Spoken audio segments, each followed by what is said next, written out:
¿Qué tal, amables amigos? Es un placer reencontrarnos para continuar estudiando con ustedes las Sagradas Escrituras, escudriñándolas siempre, analizando, viendo profundamente cada una de las gloriosas verdades, muy especialmente del último mensaje de misericordia que Dios envía a esta tierra. Como siempre recordando el lugar donde se encuentra, Apocalipsis 14, versos 6 y 7. Ya hemos analizado 6 temas solamente analizando detalle en este glorioso mensaje del primer ángel. Hoy vamos a analizar la porción que dice allí el versículo 7, diciendo a gran voz, temed a Dios y dale gloria, porque la hora de su juicio ha llegado. Mis queridos amigos, en la palabra de Dios, en diferentes lugares, encontramos que así como Dios es un Dios de misericordia por excelencia, es un Dios también de justicia. La Biblia dice que la misericordia de Dios está por encima de su justicia, se sobrepone para salvarnos, para redimirnos. Por eso es que cuando Adán y Eva pecaron, Dios puso inmediatamente el plan de amor que estaba en edades eternas ya en su mente, en su corazón. Con amor eterno te he amado, por tanto te prolongué mi misericordia. ¿Recuerdan ustedes el Evangelio eterno, verdad? La profundidad que encierra. Pero la hora del juicio, mis amigos, es una gran verdad. El Señor Jesucristo, si yo les preguntara a ustedes cuál es el personaje en esta tierra que más amor puede haber irradiado hacia la humanidad, yo creo que nadie tendría duda en decir que fue el Señor Jesucristo, ¿verdad? Pero Él que vino a salvarnos, a redimirnos, que vivió su vida haciendo bienes, sin embargo Él nos dice que cuando llegue la hora del juicio, Dios tiene que tomar decisiones, porque lamentablemente los que no quisieron buscar esa purificación, esa limpieza, esa redención eterna para que sus vidas puedan reflejar los atributos del cielo, lamentablemente seguirán siendo tinieblas y Dios tiene que destruirlo. ¿Qué dice la Sagrada Escritura? Fíjense en el Evangelio de Mateo, capítulo 25, hablando del momento histórico, por supuesto, cuando el Señor Jesucristo tenga que tomar decisiones y su venida a esta tierra. El verso 31 en adelante leemos lo siguiente. Cuando el Hijo del Hombre venga en su gloria y todos los santos ángeles con él, entonces se sentará en su trono de gloria. Y serán reunidas delante de él todas las naciones, y apartará los unos de los otros como aparta el pastor las ovejas de los cabritos, y pondrá a las ovejas a su derecha y a los cabritos a su izquierda.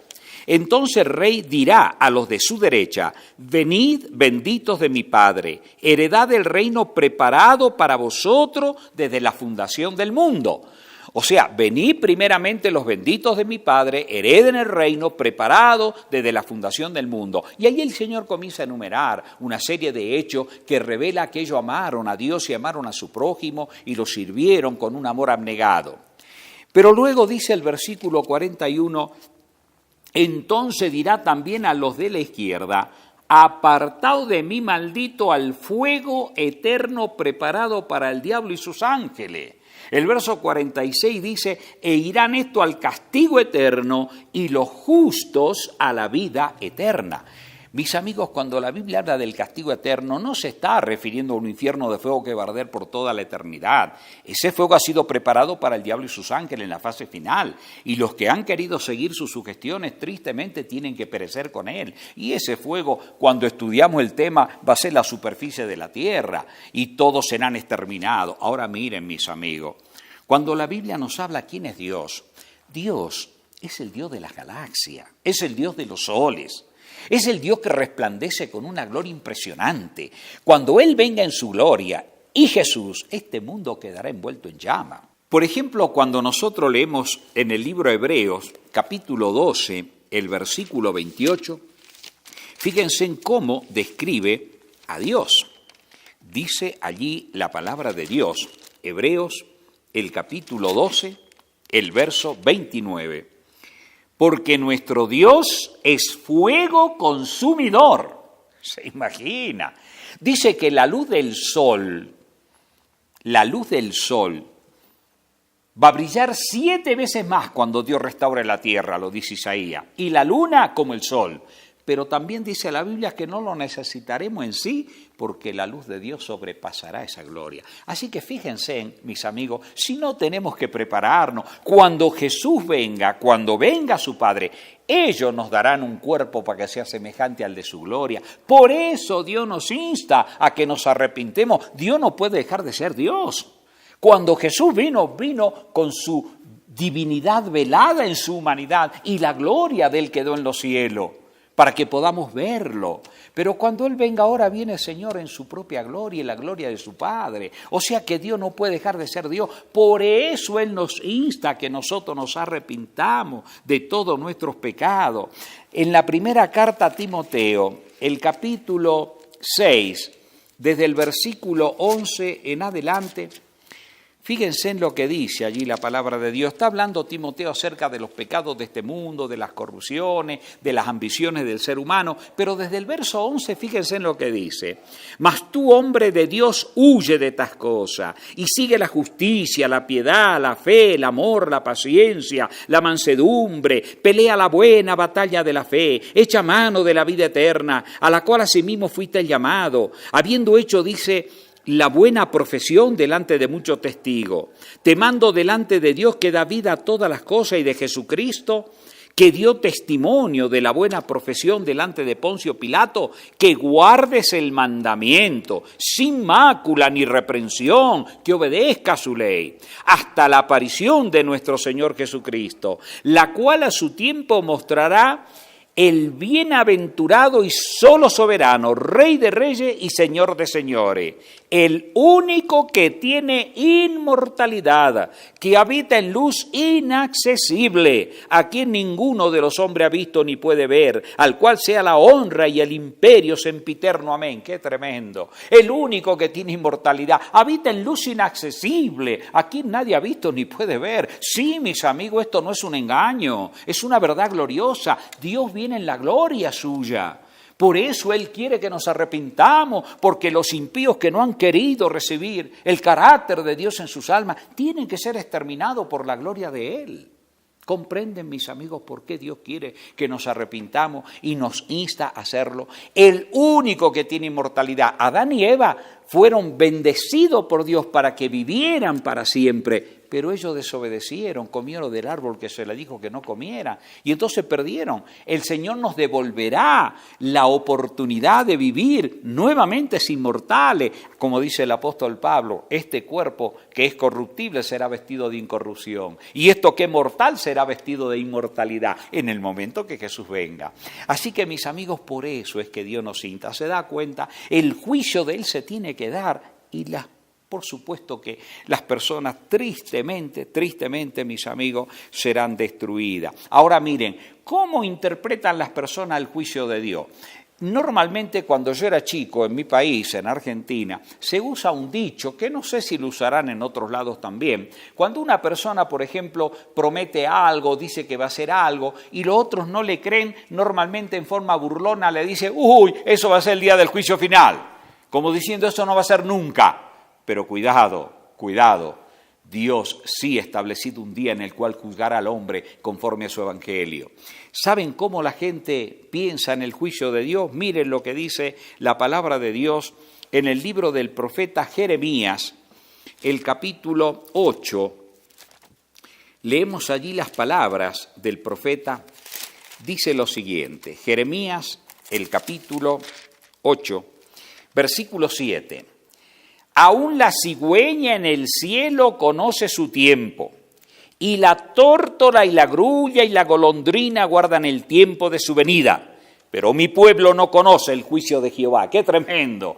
Está poniendo como ejemplo a las aves migratorias. Ellos saben, Dios ha dotado distinto a estas criaturitas que de otra manera hubieran estado desvalidas, y ellas saben cuándo llega el tiempo de su migración y empiezan su carrera migratoria. La tórtola, la grulla, podría hablar de cuántos otros pajaritos maravillosos. Cuando uno estudia la vida de ellos, es impresionante. Por ejemplo, si estudiamos solamente a los animales también del agua, las anguilas, por ejemplo. Las anguilas europeas vienen a desovar en las Bermudas y las anguilas americanas también van a desovar al mismo lugar. Y cuando nacen las anguilitas europeas se van para Europa y las que son de América se vienen para América. No se han visto anguilas americanas yendo para Europa ni europeas viniendo para América. ¿Quién dotó de instinto a esas criaturitas maravillosas? Queridos amigos, miren, si el reino animal nos da una lección, ¿por qué nosotros que somos criaturas con autodeterminación, con raciocinio, que Dios nos ha dotado de esa capacidad para que lo amemos en virtud del amor que Él nos da y no por fuerza, ni por coerción, ni por obligación? No, Señor. Tenemos que aprender, ¿verdad?, acerca. Fíjense en lo que dice el verso 20, una vez que termine el juicio de Dios en la tierra y se pierdan la mayoría, miren lo que dice el verso 20. Pasó la siega, terminó el verano y nosotros no hemos sido salvos. Quiera Dios que tú no estés ahí, mi amigo querido. Quiera que todos estemos en el reino de los cielos, que no llegues a decir tal cosa. La verdad te es dada, el mensaje lo estás recibiendo. Por lo tanto, mis amigos, no dilatemos en tomar una decisión. Ahora bien, los profetas, los apóstoles, hasta el propio Señor Jesucristo, cuando ellos hablaban con respecto al juicio, hablaban siempre del juicio venidero. Por ejemplo, si yo tomo el Salmo 96, el versículo 10 y el versículo 13, allí leo lo siguiente, 96, verso 10. Decía entre las naciones Jehová reina, también afirmó el mundo, no será conmovido, juzgará a los pueblos con justicia, juzgará en el futuro, pero con justicia. El versículo 13 dice, delante de Jehová que vino, porque vino a juzgar la tierra, juzgará al mundo con justicia y a los pueblos con su verdad. Si vamos al libro de Hechos, capítulo 17, versículo 31, allí dice el apóstol San Pablo, por cuanto ha establecido un día en el cual juzgará al mundo con justicia por aquel varón a quien designó dando fe, a todos con haberle levantado de los muertos, por cuanto ha establecido un día en el cual juzgará al mundo con justicia por aquel varón, o sea, por el Señor Jesucristo. Y el Señor Jesucristo también expresa acerca del juicio venidero. Pero mis amigos, el mensaje de Apocalipsis 14:7 dice, la hora de su juicio ha llegado. ¡Qué interesante! Está hablando de un momento histórico donde comienza una etapa en el juicio de Dios. Nosotros sabemos, mis hermanos, que el juicio de Dios abarca varias etapas, igual que los juicios terrenales. Por ejemplo, cuando se tiene que juzgar a alguien porque se lo condena, porque se lo encontró culpable o se duda de esa persona, ¿qué hacen los jueces? Lo primero, o los abogados, lo primero que hacen es investigar el caso para ver si es cierto o si es una falsa acusación. Primero se investiga. Y una vez que se investiga y se descubre, digamos, la culpabilidad en este caso o la inocencia, en este caso, entonces, viene recién lo que en el juicio se establece, ¿verdad?, como el veredicto que se da. Y dice, es hallado culpable o es hallado inocente. Y entonces la tercera fase es la ejecución, ya sea la condenación o la libertad que se le da. De la misma manera actúa Dios. Fíjense, Génesis capítulo 3, ¿qué pasó cuando Adán pecó? Leemos allí en las Escrituras desde el versículo 9 en adelante. Mas Jehová Dios llamó al hombre y le dijo, ¿dónde estás tú? Recuerda que Adán y Eva escucharon la voz de Dios y fueron y se ocultaron. Y él respondió, oí tu voz en el huerto y tuve miedo, porque estaba desnudo y me escondí. Y Dios le dijo, ¿quién te enseñó que estaba desnudo? ¿Has comido del árbol que yo te mandé que no comiese? Fíjense cómo Dios investiga. Eso es lo que en teología se llama el juicio investigador o el juicio preadvenimiento que se da antes que Jesús aparezca. Es un juicio que se da en los cielos.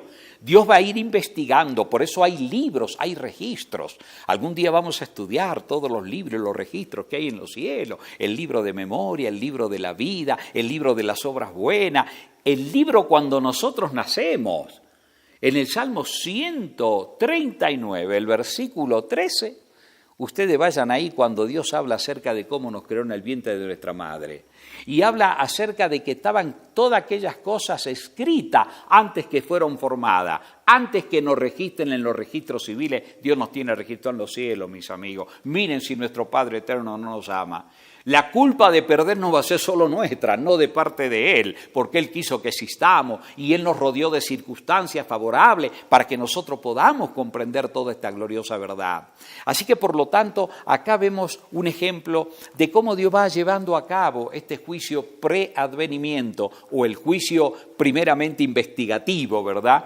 Y dice, ¿quién te enseñó que estaba desnudo? ¿Ha comido del árbol que yo te mandé que no comiese? Y entonces Adán ahora dice, la mujer que me diste por compañera me dio del árbol y comí. Entonces Dios ahora va a interrogar a la mujer, ¿qué es lo que has hecho? ¿Ve? La investigación, ¿qué hiciste? Y bueno, la mujer responde que fue la serpiente. Y entonces finalmente viene la condenación. Primeramente le dice el verso 16 a la mujer, multiplicaré en gran manera los dolores en tus preñeces, con dolor dará a luz tus hijos, tus deseos serán para su marido y él se enseñoreará de ti. Y al hombre dijo, por cuanto obedeciste la voz de tu mujer y comiste del árbol que te mandé diciendo que no comieras de él, maldita será la tierra por tu causa. Con dolor comerás de ella todos los días de tu vida. Espinos y cardo te producirá, comerás planta del campo. Con el sudor de tu rostro comerás el pan hasta que vuelvas a la tierra, porque de ella fuiste tomada, pues polvo eres y al polvo volverás. Ahí está la sentencia.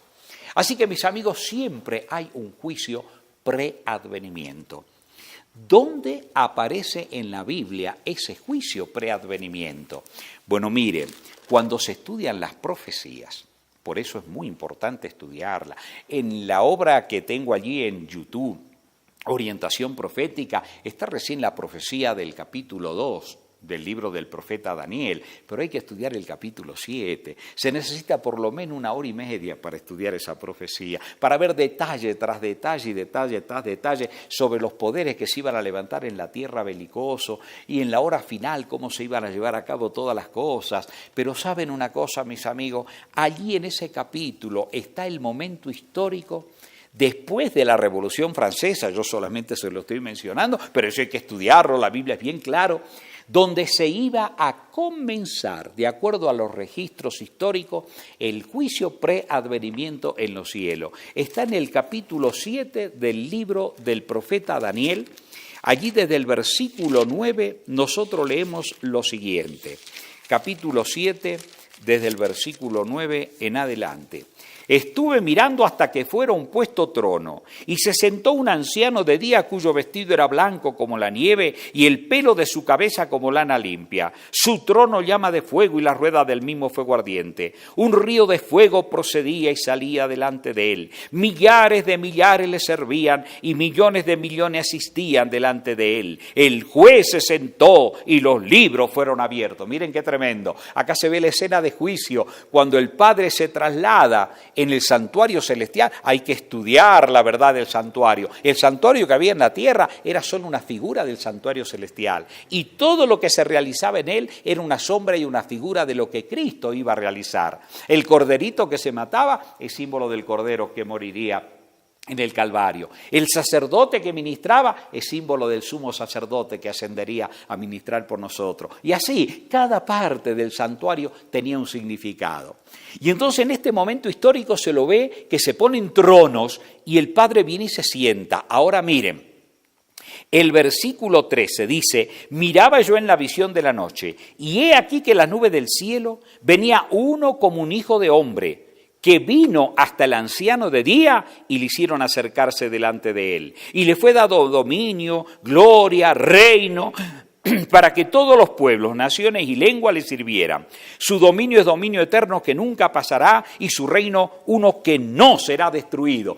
Se lo ve al Señor Jesús en las nubes de los cielos trasladándose del departamento del lugar santo al lugar santísimo en el santuario celestial. ¿Saben que cuando se estudian las profecías del capítulo 8 y 9 de Daniel, podemos comprender bien todo esto? ¿Por qué? Porque en el 1840 hermanos sinceros, hermanos bautistas, comenzaron a estudiar las profecías, don Guillermo Miller, y comenzó a ver esas profecías que en el año 1844 iba a haber una purificación del santuario. Pero ellos pensaban que el santuario era la tierra, y entonces pensaban que se iba a purificar con la venida de Jesús, pero no fue así. Algunos dicen, ay, se equivocaron, dijeron que Jesús iba a venir, no vino. Sí, es verdad que se equivocaron en el evento, pero la profecía indicaba que en el cielo comenzaba a darse la última fase de la obra mediadora de Jesús. Jesús pasaba junto con el Padre al lugar santísimo para comenzar la hora del juicio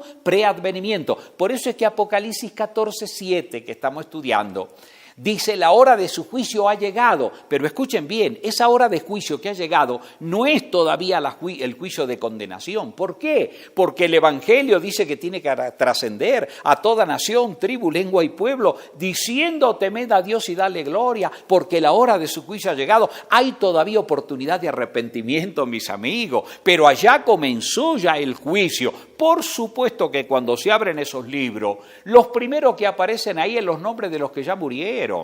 ¿Quién es el primer justo que aparece que ha muerto, cubierto con la sangre del Cordero, digno de la vida eterna? Abel.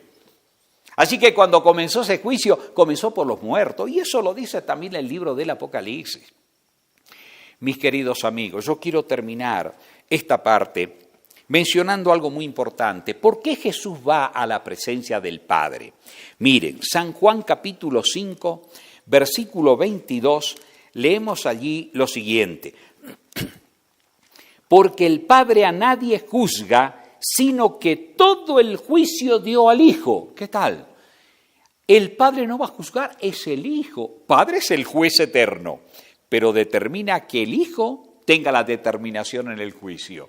Fíjense, porque el Padre a nadie juzga, sino que todo el juicio dio al Hijo. Ahora viene una pregunta interesante.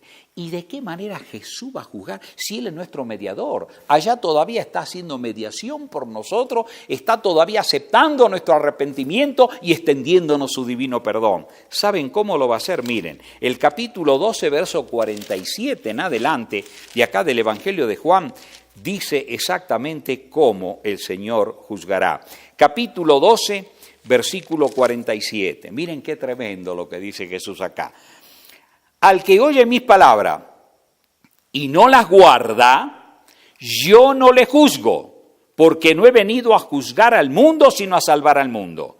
El que me rechaza y no recibe mi palabra, tiene quien le juzgue. La palabra que he hablado, ella le juzgará en el día postrero, porque yo no he hablado por mi propia cuenta. El Padre que me envió, Él me dio mandamiento de lo que he de decir y de lo que he de hablar, y sé que su mandamiento es vida eterna. Así pues, lo que yo hablo, lo hablo como el Padre me lo ha dicho. ¿Qué tal, mis amigos? ¿Qué dice Jesús? Yo no lo voy a juzgar porque yo he venido a salvarlo, pero sí lo va a juzgar mi palabra.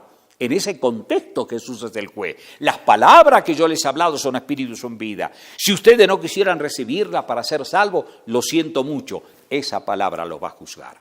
Y entonces dice allá, el Padre me dio mandamiento. Mis amigos, ¿cuál será la norma de juicio para juzgarnos? El libro de Eclesiastés, el capítulo 12, leemos allí nosotros lo siguiente. Libro de Eclesiastés, el capítulo 12, los versículos 13 y 14, allí leemos nosotros lo siguiente. El fin de todo el discurso oído es este: teme a Dios y guarda sus mandamientos, porque esto es el todo del hombre. Porque Dios traerá toda obra a juicio, juntamente con toda cosa encubierta, sea buena o sea mala. Sí, mis amigos, en todo tribunal terreno hay una ley por la cual somos juzgados. Y en el tribunal celestial está la eterna ley de Dios, los 10 mandamientos. Esa será la norma de juicio. Y fíjense en cómo lo dice el Nuevo Testamento también. El apóstol Santiago, por ejemplo, en el capítulo 2 de su libro, Fíjense en cómo lo expresa él desde el versículo 10. Porque cualquiera que guardare toda la ley, pero ofendiera en un punto, se hace culpable de todo. Porque el que dijo no cometerás adulterio, también ha dicho no matará. Está citando 2 mandamientos de la ley de los 10 mandamientos. Ahora bien, si no comete adulterio, pero mata, ya te has hecho transgresor de la ley. Así hablad y así haced, como los que habéis de ser juzgados por la ley de la libertad. Queridos amigos, el Antiguo y el Nuevo Testamento nos dicen que la norma del juicio será la santísima ley de Dios.